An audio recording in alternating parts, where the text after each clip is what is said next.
Hello everyone, मैं आकांक्षा। स्वागत है आपका एबी फाइंडिंग। नमस्ते दोस्तों। हमने अपने पिछले वीडियो में आपके साथ निफ्टी में एक ट्रेड सेटअप डिस्कस किया था, जिसमें कि हमने क्वार्टरली के डिमांड जोन में डेली के एक नॉन बेस्ड एरिया का जो डिमांड जोन था वहां पर अपनी एंट्री प्लान की थी। तो फ्रेंड्स, जैसा कि आप देख सकते हैं, इस ट्रेड सेटअप में एंट्री मिल चुकी है। और अब अगर आप इसको देखें तो मैं आपको एक क्विक रिव्यू अगर दूं तो देखिए यहाँ पर क्वार्टरली के इस डिमांड जोन में जहां पर मेरा कर्सर है, अभी आप देख सकते हैं ये जो दो हॉरिजॉन्टल लाइंस के थ्रू मार्क किया हुआ एरिया है, इस क्वार्टरली के डिमांड जोन में प्राइस आती है। और कुछ इस तरह जो ये रैली बेस्ड रैली के स्ट्रक्चर में जब प्राइस आई, तो जब यहाँ पर निफ्टी के क्वार्टरली के डिमांड जोन में हमें एंट्री मिली, तो न केवल इस एरिया पे प्राइस यानी कि सिर्फ निफ्टी में एंट्री मिली, इस समय हमें निफ्टी के साथ साथ और भी बहुत से दूसरे सेक्टर्स में और इंडेक्सेस में एंट्री मिली। इसी समय हमारे पास बैंक निफ्टी में भी प्राइस आती है और भी दूसरे सेक्टर्स में प्राइस आती है।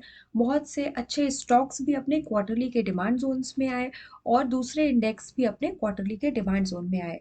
तो इस तरह से यहाँ पर निफ्टी में क्वार्टरली पे जब प्राइस आई, फिर आप देखिए यहाँ पर अब हम समझते हैं आगे की पिक्चर को कि यहाँ पर जो फ्रेंड्स हम इस वीडियो को डिस्कस करने का जो हमारा आज का पर्पस है, वो एक पर्पस तो ये है कि मैं आपके साथ में जो हमने ट्रेड सेटअप डिस्कस किया है उसके टारगेट को लेकर बात करूंगी कि आपको कहाँ तक का टारगेट लेकर चलना चाहिए।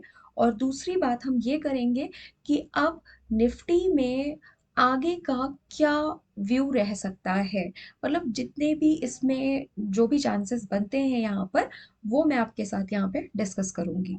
तो फ्रेंड्स, यहाँ पर देखिए हम वीकली चार्ट पे आ चुके हैं और पहले वीडियो में भी जब जो चीज़ें मैं आपके साथ डिस्कस कर चुकी हूँ, वो यहाँ पर हम एक बार क्विकली रिवाइज करेंगे। तो जैसा कि आप देख सकते हैं, यहाँ पर आपके पास निफ्टी में एक ये वाला सप्लाई जोन का एरिया था जिसपे प्लेड आउट लिखा हुआ है। ये ड्रॉप बेस्ड ड्रॉप का जो एरिया था, इसमें जब प्राइस ऊपर गई और ऊपर जाने के बाद में इस एरिया को टेस्ट करके प्राइस डाउन आ गई।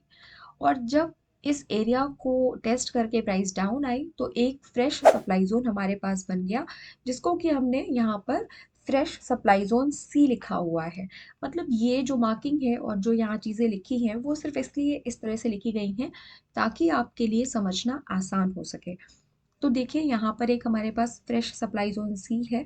उसके बाद फ्रेंड्स, यहाँ पर जब प्राइस यहाँ पर डाउन और आई, तो एक नॉर्मल सा एक सप्लाई जोन बना, जो कि ये ड्रॉप बेस्ड ड्रॉप का ही है।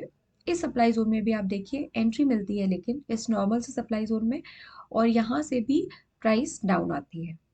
जब प्राइस यहाँ से डाउन आती है तो ये वाला एरिया भी अब प्लेड आउट हो गया। तो हमारे पास, लेकिन जब इस एरिया से डाउन आती है प्राइस, तो एक नया सप्लाई जोन बनता है, जिसको कि हम यहाँ पर नाम दे रहे हैं fresh supply zone B. Right, fresh supply zone B हमने इसको नाम दिया। और उसके बाद देखिए जब प्राइस डाउन आ रही है यहाँ पे, तो आप देखिए यहाँ पर एक और सप्लाई जोन बना है, ये वाला जिसपे अभी मेरा कर्सर है, यानी ड्रॉप बेस्ड ड्रॉप का ये वाला सप्लाई जोन। ठीक है, तो इसको हम नाम दे सकते हैं फ्रेश सप्लाई जोन ए। इसकी पिक्चर को समझने के लिए एक बार हम पहले डेली के टाइम फ्रेम पे चलते हैं। देखिए फ्रेंड्स, जब इस वीकली के फ्रेश जो सप्लाई जोन ए था, जो कि अब फ्रेश नहीं है, जब इसमें एंट्री मिली, तो यहाँ पर जिस तरीके का एक थोड़ा सा कंसोलिडेशन रहा वो हम देख ही सकते हैं। बट प्राइस देखिए यहाँ पर अप जा रही है और लगातार अप जाने की कोशिश कर रही है। प्राइस यहाँ पे गैप अप ऑन खुली है। ठीक है, तो इस तरीके से ये हमारा जो सप्लाई जोन ए है, ये अब यहाँ पे टेस्टेड हो चुका है। तो अब अगर हम बात करें अपने टारगेट की, जो हमारा पहला मोटिव है इस वीडियो को डिस्कस करने का, तो फ्रेंड्स जैसा कि आप देख सकते हैं, आपको एंट्री मिल चुकी है और एंट्री दे करके प्राइस अप मूव कर रही है। तो यहाँ पर टारगेट के लिए अगर हम बात करें, तो आप यहाँ तक का टारगेट भी लेकर के चल सकते हैं। ये टारगेट मैं यहाँ तक की बात क्यों कर रही हूँ, क्योंकि ये वीकली का सप्लाई जोन है, फ्रेश सप्लाई जोन बी, और उसके अंदर ये आपको डेली का सप्लाई जोन दिख रहा है। तो अगर आप एक बार के लिए इस यहाँ तक का टारगेट लेकर चल सकते हैं। बट मैं अभी की मार्केट कंडीशंस को ध्यान में रखते हुए अगर बात करूँ, तो आप यहाँ तक का टारगेट लेकर भी चल सकते हैं, क्योंकि ऐसा हो सकता है कि प्राइस यहाँ पर वीकली के सप्लाई जोन की जो प्रॉक्सिमल लाइन है वहीं से डाउन आ जाए।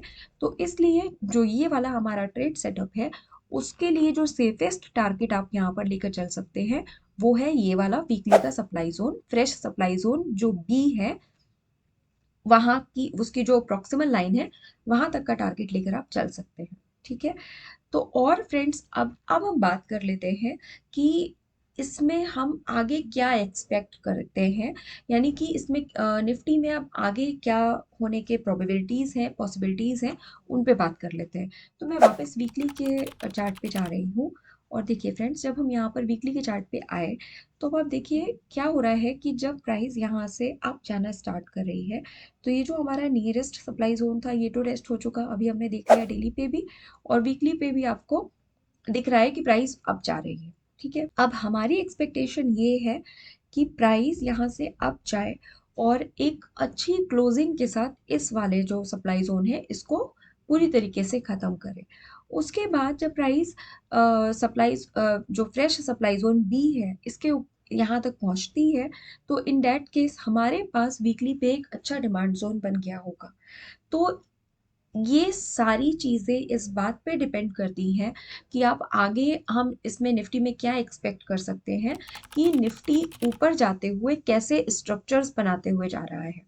अगर यहाँ पर निफ्टी ऊपर जाते हुए अच्छे डिमांड जोन्स क्रिएट करता हुआ जा रहा है, तो फिर ये जो सप्लाई जोन्स फ्रेश हैं भी, जब यहाँ से प्राइस हिट होकर डाउन आएगी तो जो नया सप्लाई जोन वीकली पे बना हुआ है, यानी कि जो follow up demand zone quarterly के डिमांड जोन से चलते हुए जो फॉलो अप डिमांड जोन्स बन रहे हैं, उनके स्ट्रक्चर्स वो कितने अच्छे डिमांड जोन हैं, उनकी क्लोजिंग कितनी अच्छी है, तो इस पे डिपेंड करेगा कि हम इन जो फ्रेश सप्लाई जोन्स हैं इनको कैसे हैंडल करेंगे।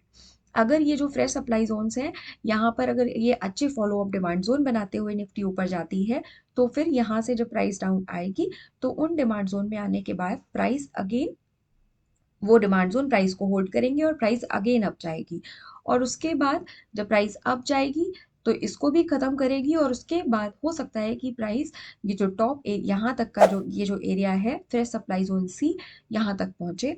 और अगेन वही बात आती है कि यहाँ तक पहुँचने पर हमारे पास निफ्टी में अगर अच्छे स्ट्रक्चर्स वीकली पे बन चुके होंगे तो यहाँ से हिट होने के बाद भी, यानी कि जो फॉलो अप डिमांड जोन कितने अच्छी क्वालिटी के बन रहे हैं, फॉलो अप डिमांड जोन्स जब हायर टाइम फ्रेम यानी क्वार्टरली के डिमांड जोन से चलते हुए जो प्राइस अच्छे अच्छे डिमांड जोन बनाती हुए जाएगी उन्हें हम फॉलो अप डिमांड जोन बोलते हैं।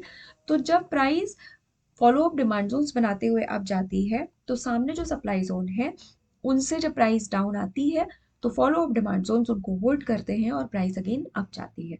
तो यानी कि अगर हम कंक्लूजन कहें इस पूरी बात का, इस पूरे डिस्कशन का अगर हम कंक्लूजन कहें तो वो ये है कि जो हमारी ये एंट्री है डेली पे जो हमने मार्क करी हुई है, उसका टारगेट जो सेफेस्ट टारगेट अभी के लिए आप लेकर चल सकते हैं वो मैंने आपको बता दिया है कि फ्रेश सप्लाई जोन बी तक आप यहाँ पर इसकी जो प्रॉक्सिमल लाइन है वहां तक का टारगेट लेकर आप चल सकते हैं।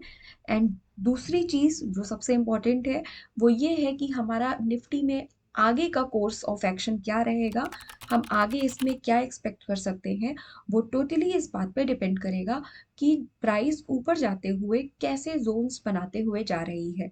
जितने strong follow up demand zone बनाते हुए निफ्टी अप जाएगी, उतना हमारा कॉन्फिडेंस इसमें बिल्डअप होगा, और जो फ्रेश सप्लाई जोन हमारे पास अभी सामने हमें दिख रहे हैं उन सप्लाई जोन्स को प्राइस होल्ड करते हुए अल्टीमेटली ऊपर जाती जाएगी। तो फ्रेंड्स, आई होप कि आपको निफ्टी के इस डिस्कशन से एक ओवरव्यू बनाने में हेल्प मिली होगी। इसमें आगे का क्या कोर्स ऑफ एक्शन रहने वाला है, आगे आप निफ्टी में क्या आपको मतलब कहाँ पे कौन सी अपॉर्चुनिटीज मिलेंगी, ये हम इसी बेसिस पे डिसाइड करेंगे और इसी बात पर डिस्कस फाइनल करेंगे कि निफ्टी किस तरह से ऊपर जा रही है और कैसे फॉलो अप डिमांड जोन बनाते हुए ऊपर जा रही है। तो उसको हम आगे आने वाले वीडियोस में निफ्टी के अप जाने के पैटर्न के अकॉर्डिंग आपके साथ डिस्कस करते रहेंगे। तो आज के लिए डिस्कशन में इतना ही। Thank you so much.